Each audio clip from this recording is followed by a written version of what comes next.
So hey guys, welcome back to the channel. In today's tutorial I'll show you how to archive your message on TikTok. So let's get started.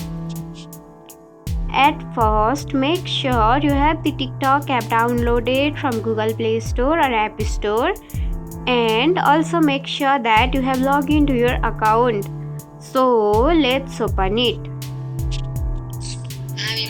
Now see, this is the home page of your TikTok account, and you should have to tap on inbox, which is available on the lower corner of right side. So tap on it, then found a message which you want to put it on archive. So I'm tapping on my first chat.